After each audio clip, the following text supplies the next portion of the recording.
मेरा नाम सुमित है। मैं एक मैकेनिकल इंजीनियर हूँ। मैं स्वभाव से बहुत ही रिजर्व हूँ। इस कारण से कभी भी मेरी लड़कियाँ से ना ज़्यादा दोस्ती रही, ना ही कोई मेरी गर्लफ्रेंड बनी।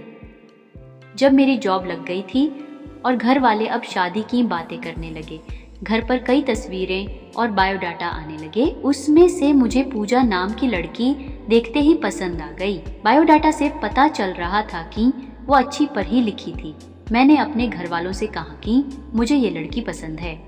हम लोग पूजा के घर उसे और उसके परिवार को देखने गए। फिर जब पूजा चाय लेकर आई तो वो मुझे उसकी तस्वीर से भी ज्यादा सुंदर लगी। खुले बाल और हल्के नीले रंग की साड़ी में वो बहुत ही सुंदर लग रही थी। फिर घर वालों ने हमें एक कमरे में बातें करने भेजा। कमरे में वो चुप थी। उसके चेहरे पर इतनी खुशी नहीं थी। मेरा दिल धड़क रहा था। मुझे लगा कि उसे मैं पसंद नहीं हूँ। फिर मैंने ही बात शुरू करते हुए कहा कि आप क्या करती है। उसने मेरी तरफ घूर कर देखा और कहा कि आपने बायोडाटा देखा नहीं तो मंगाया क्यों था। उसकी बात सुनकर मुझे लगा कि वो मुझ में कोई इंटरेस्ट नहीं दिखा रही है। फिर मैंने उसे डायरेक्टली पूछ लिया कि आपको मैं पसंद नहीं हूँ। वो बोली मेरे पसंद की बात नहीं है, आप खुद मुझे नापसंद कर देंगे, मुझे पता है। उसने कहा अभी मैं आपको ऐसा कुछ दिखाने वाली हूँ कि आप वो देखते ही आप शादी के लिए मना कर देंगे। आपसे पहले 2 को दिखाया, उन्होंने भी देखते ही मना कर दिया। यह कहकर उसने अपने खुले बाल जो पीछे थे उनको आगे किया। इतने में ही कमरे के बाहर से आवाज आ गई और उसकी माँ कमरे में आ गई। शायद उन्हें भी पता था कि वो हर लड़के साथ ऐसी ही बातें करती है और कुछ बताती है। उसकी मम्मी ने कहा चलिए बाहर, सब आपका इंतजार कर रहे हैं। पूजा ने अपनी माँ की तरफ देखा। मैं बाहर आ गया। और बाहर मेरी माँ और पिता, जिन्हें भी मेरी शादी की जल्दी थी, वो भी मेरे मुंह से बस हाँ सुनना ही चाहते थे। मेरे आते ही मेरी माँ मुझे बाहर ले गई और पूछा कि क्या तुझे लड़की पसंद है। मैं मना नहीं कर पाया, लेकिन एक बात मुझे खटक रही थी कि आखिर वो क्या बताने वाली थी। उसकी मम्मी जिस तरह से जल्दी से कमरे में आई, मुझे बाहर ले गई, लगा ऐसा जैसे वो हमारी बातें ही सुन रही थी। मैंने शादी के लिए हाँ कर दी। मेरे घर वालों ने उन्हें हाँ में जवाब दे दिया, लेकिन अब मैं एक दुविधा में था कि मैं क्या करूं। मैंने उससे बात करना चाहा। मैंने उससे नंबर नहीं मांगा था। मैंने अपनी मम्मी को कहा कि आप बात करें और उसका नंबर ले लें। मम्मी ने पूजा की मम्मी से फोन पर बात की और पूजा का नंबर मांगा, लेकिन उन्होंने यह कहकर मना कर दिया कि पूजा का फोन अभी खराब है।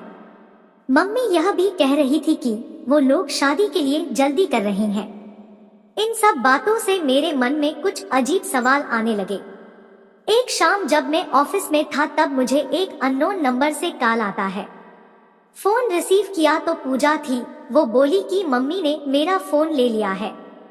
मैं कुछ बहाना करके अपनी फ्रेंड के रूम पर आई हूँ, उसी के नंबर से फोन कर रही हूँ। क्या तुम मुझे अभी मिल सकते हो? मुझे वैसे भी उससे मिलना था। पूजा के बताए एड्रेस पर मैं जल्दी से पहुंचा। वो उसकी फ्रेंड का रूम था। मैंने जाते ही पूछा उस दिन की बात अधूरी रह गई थी और तुम्हारी मम्मी तुम पर नजर क्यों रख रही है? पूजा बोली मैं तुम्हें कुछ दिखाना चाहती हूँ, उसके बाद तुम्हारे सारे सवालों के जवाब मिल जाएंगे।